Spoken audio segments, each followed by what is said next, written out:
Hello, everybody. Today's review is going to be of a movie from a couple years ago called Joyride.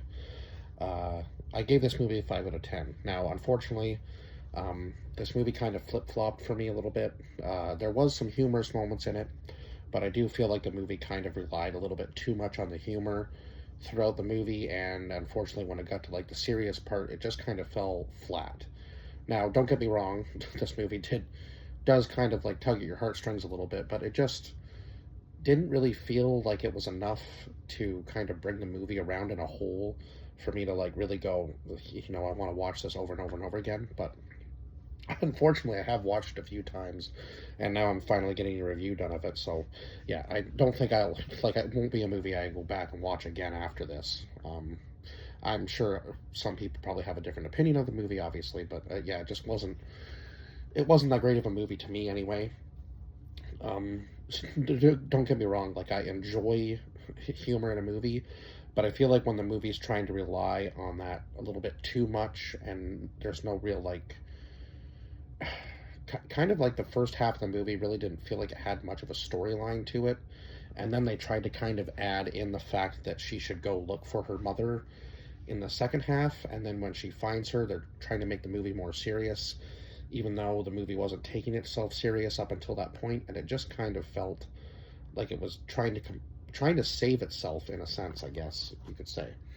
So I guess we'll go over the cast list. So we had Ashley Park as Audrey, Sherry Cola as Lolo, Sabrina Wu as Deadeye, Stephanie Hazoo as Kat, Timothy Simon as Frank, Ronnie Chiang as Chow, Daniel Day Kim as Day, and then Michelle Choi Lee as Min Park, who was the mother of Audrey. So we start out in 1998 when they were both kids, and Audrey was adopted.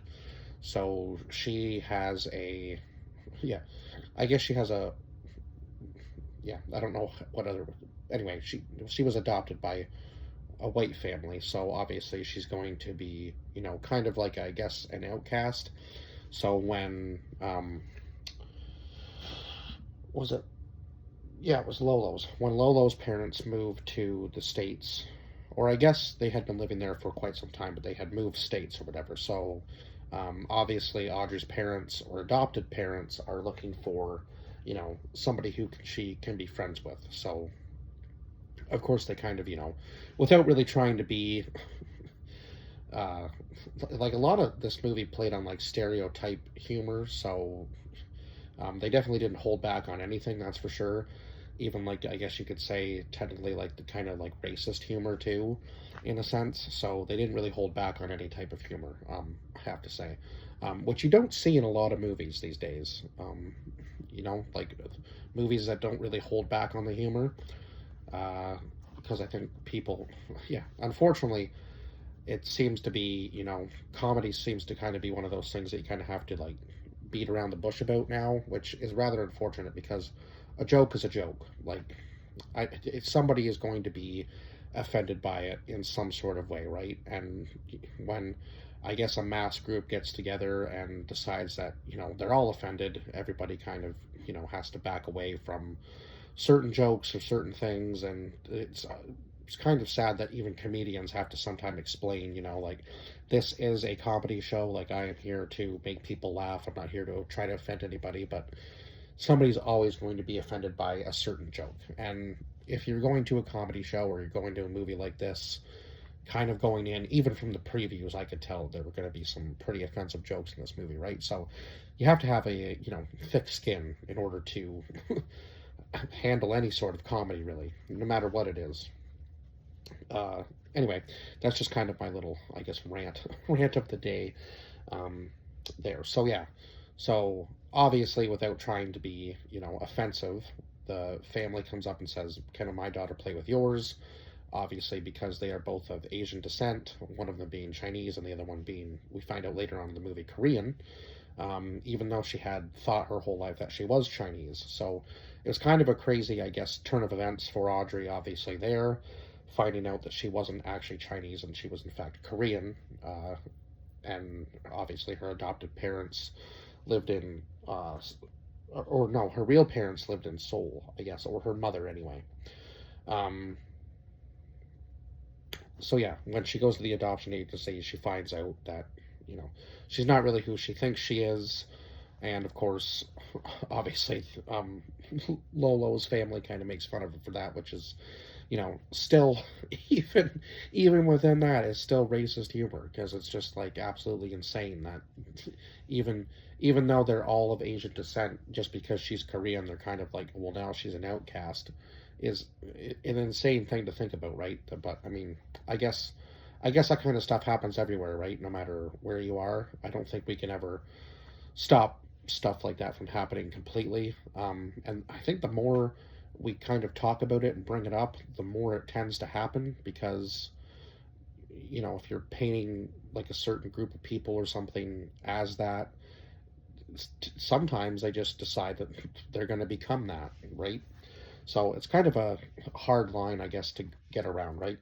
Um, so obviously, this movie had its moments, and Audrey is trying to go over to overseas to close this deal with this other businessman.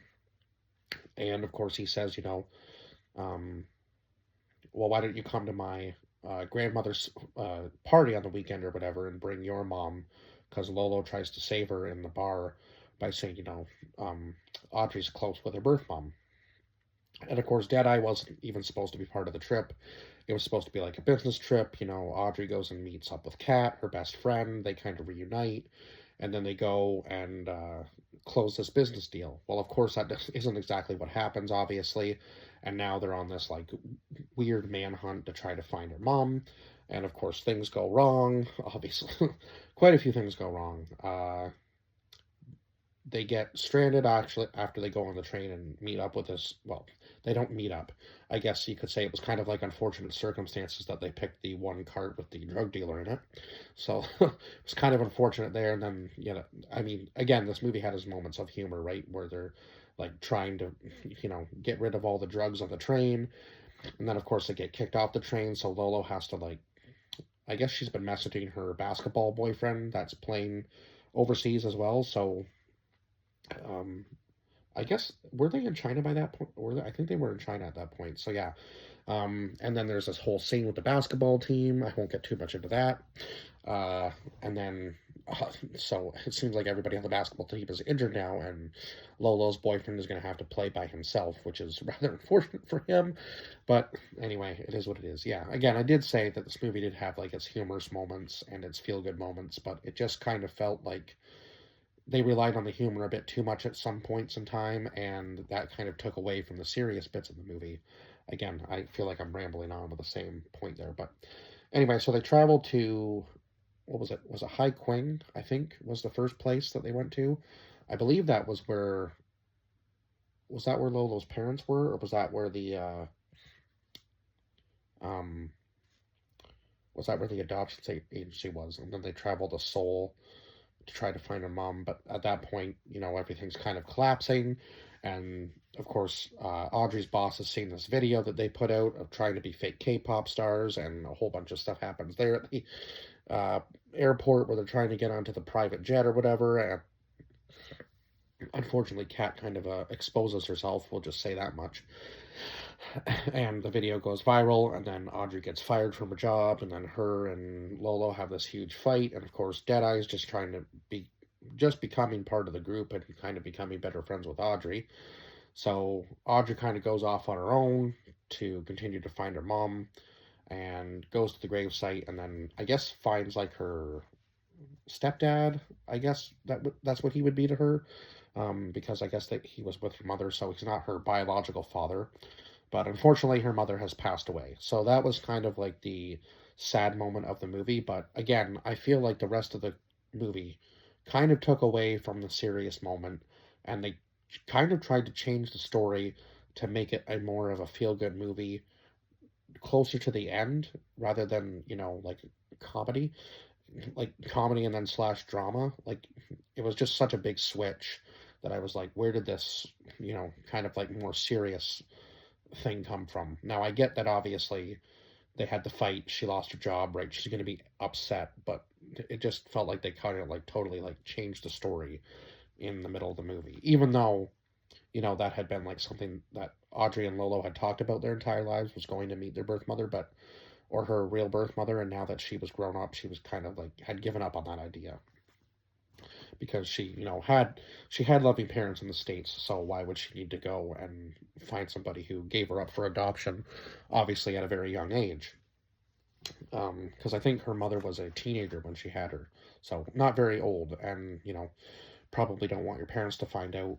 Um, I guess was the whole thing. So she gave her up for adoption, and hoped that she had a good life, and leaves her this big long message. And then unfortunately, Audrey never really gets to meet her real mother, which would be a sad thing. But I guess she's going to keep in touch with Day anyway, so that's a good thing. And yeah, I guess she'll learn more about her mother as she goes along, and meets up with him and so on and so forth. So the group does reunite back in the States. Audrey does apologize for everything that she's done, and then they kind of, move on with the whole thing and decide to do like another trip. It seems that even even though Lolo and Kat were kind of fighting the entire time during the trip, that they've kind of made up, and they've become friends now. So they decide to do another trip the next year around, obviously, and this time they go to Paris. Now, I don't think this movie made even close to enough money to have a sequel, so I don't think I'll have to worry about doing a Joyride 2 review, but you never know. It could happen. Now, I hope they kind of change the storyline a little bit. If they're going to do, I think they kind of need to pick. Like, are they going to make it a serious movie, or are they going to make it like a feel good comedy movie? Because I feel like if they do a second one, it's obviously just going to be them traveling, right? There is no real storyline anymore. Like, there is nobody looking for the parents, so they're going to have to come up with some sort of story as to, like, it would almost be like a hangover situation. I feel like the second one could possibly be. I don't really know. I don't really think there's much more of a story you can do with this movie, um, other than that kind of a thing. And I feel like that's already been done, right? Like the Hangover trilogy, it's been done before, and nobody's really going to want to care to go see that again a second time. I just don't feel like that's going to really be a selling point for a movie that could potentially have a second, like a sequel to it, right? That's just my opinion. So anyway, I guess I've pretty much said everything I can about this movie, and yeah, 5 out of 10 for this. I will see you guys in the next one. Bye bye for now.